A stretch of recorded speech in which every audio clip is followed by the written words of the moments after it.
প্রতিবাদে আজ কলকাতা হাইকোর্টে দ্বারস্থ হয়েছিলেন বিরোধী দলনেতা, যেখানে সিবিআই তদন্ত চাওয়া হয়েছে।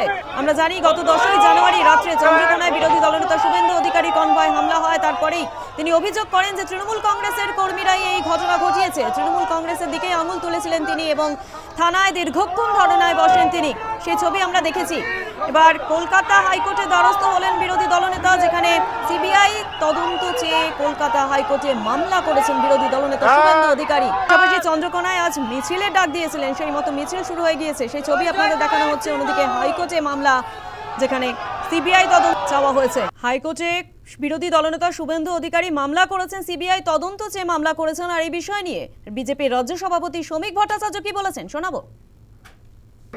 নন্দীগ্রামের নির্বাচনের 2021-এর ফলাফলকে এখনো তৃণমূল কংগ্রেস পিঠে না কুঁজের মতো বহন করে নিয়ে বেড়াচ্ছে।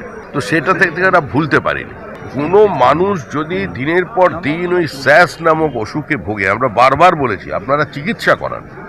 এই শুভেন্দু অধিকারী সিন্ড্রোম যেটা শুরু হয়েছে, একটা স্নায়ু রোগ, এর থেকে এ ধরনের ঘটনা ঘটছে। রাজ্যের বিরোধী দলনেতাকে যদি সভা করার জন্য 104 বার হাইকোর্টে দ্বারস্থ হতে হয়, তো সে রাজ্যে গণতান্ত্রিক ব্যবস্থা বলে কিছু আছে?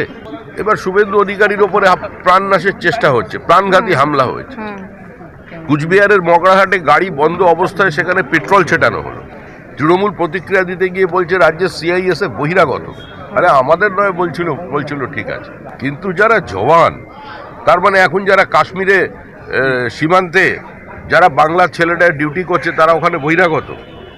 যারা সিয়াচিন বর্ডারে -30 ডিগ্রি সেলসিয়াসে তাদের নিরাপত্তা সুনিশ্চিত করার জন্য কাজ করে চলেছেন, তারা ওই রাজ্যে বহিরাগত?